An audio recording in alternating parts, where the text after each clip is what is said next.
Okay, so now we're going to get into tried and true reason number 3, which is the skipped gradient. I'm going back over here. Can you guys read this, by the way? Does it make sense when I'm writing this down? It's just a little hard to see. It's hard to see, huh? Let me get the black one. Would you like somebody to write it down for you? You don't have to go back. Well, this is the last time. Okay. This is the last time. This is probably easier for everyone to see, huh? Yeah, better.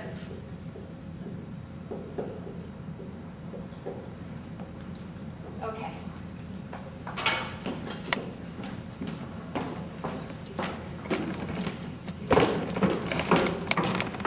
Okay, this last one is called the skipped gradient. In study, this lends itself to the field of what we call doingness. And as a writer, you really do a lot. It's okay. You're constantly doing, so this really applies, I think. What do we mean by gradient?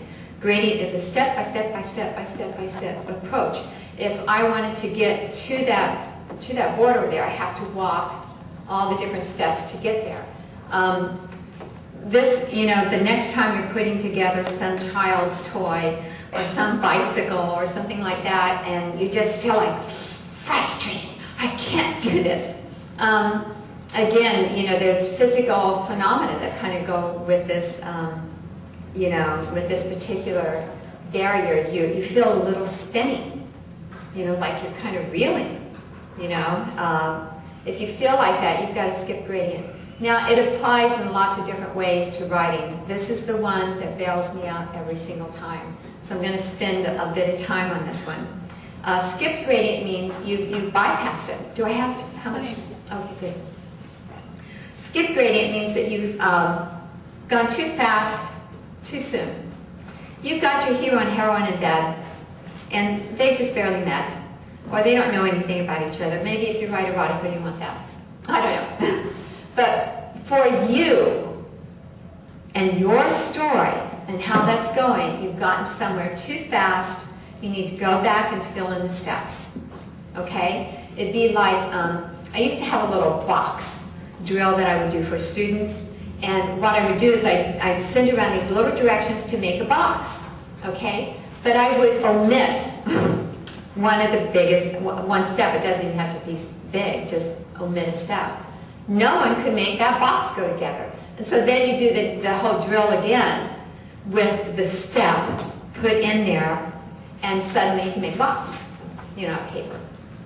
Sort of like Japanese folding. Okay, the skip gradient. Well, how does this apply? Okay. In the book, which book was that? The Spirit of the Wolf, which was 2 books ago, or 3. 1, 2, 3. I lose track. I just actually do lose track. I think it was 3 books ago, The Spirit of the Wolf.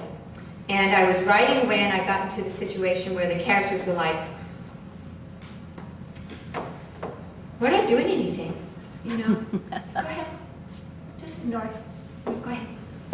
And I didn't really realize that I was in writer's block. I just kept writing away, okay, but I can make them do it. Some authors do that. They make their characters do what they want. And if you write like that, that's okay, but I find that I like to have the characters solve their own problems. Okay, so I kept making the characters, so you're not going to do this, you're not going to, no. And what it was I finally realized, okay, I have writer's block. Oh my gosh. After a couple weeks of this. And I write under deadline. I don't have 2 weeks to mess around. Okay, so I went back to where I was doing well, and right at the tail end of that, I found that the hero and heroine wanted to make love. And I said, there's no way. You guys just met. I'm not letting you. No, this is not right. And then I tried to write on past that, and they were like, okay, go ahead, right away. Has nothing to do with us. And really, it was forcing them. I was forcing them, forcing them, forcing them. And so finally, I realized, okay, you know what? I didn't let the characters be who they are. You create the characters. And once you create those characters, you endow them with life. Have you noticed this? Has anyone else noticed this? Please raise your hand that they come to life. They live and breathe. And they should solve their own problems. And they wanted to make love. And here I am, like little Miss Prude going, So I went back. I sort of went, oh, okay. All right, you can do it.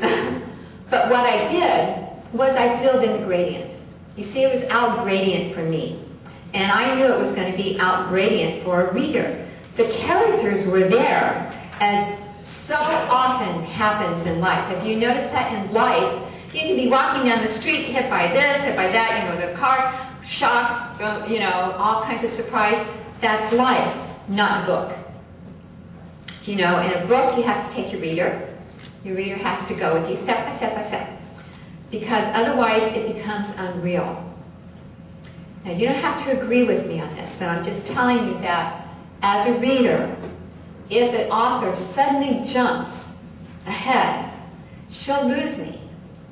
My attention will go on to the mechanics of how she's writing instead of on the story itself. So what I did was I went back and I fixed it. I went back to where I was doing well. I got all kinds of reasons why these two were coming together, and reasons that made sense so that a reader reading it could go, well, of course, it's the most natural thing in the world. Of course they would be doing this. It's natural, and I made it okay, and so they were happy and I was happy, and then the story went on, like magic. But again, the trick is to go back to where you're doing well and look at the tail end of that. Usually the problem lies right at the tail end of where you were doing well. Now this also applies in another way on a skipped gradient. Who was I reading the other day that just didn't take me there? I can't remember, but I was reading a book the other day, and the hero suddenly was in a different place and in a different time, and I didn't know how he got there or why he got there or what was going on or why wasn't he here, and yet the story went on from there, and I'm so like, I'm going back and flipping through and, wait a minute, how did this happen? Your readers are everything to you. To lose a reader is a reader that you won't ever get back again. And so you don't want to lose your readers due to losing them in the story. And so you need to always think, when you're writing, about the people who are coming, who are going to be picking up that book and reading it, and is this going to be real? Are they going to understand? Are they going to like what's happening? Are they going to be able to follow the hero and what he's doing and why he's doing it, and the heroine and why she's slapping his face? If she slaps his face, don't just make it mean, or she's being mean or something like that. Give her a reason. Maybe it could be anything. It could be a misunderstanding. It could be anything.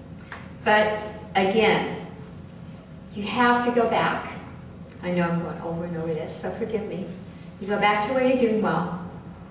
Look that over. Look for what it was. It could be anything. I first look for a misunderstood word. I then look it over and I sort of go, okay, well, what's going on with this story? I know one author told me that she went back once and found that the characters, that she was telling it from the wrong point of view. It needed to be from the hero's point of view instead of the heroine. I do that sometimes in love scenes. I do them from the wrong point of view, and go back and fix it. Oftentimes that'll make the love scene even better. Or sometimes you can flip back and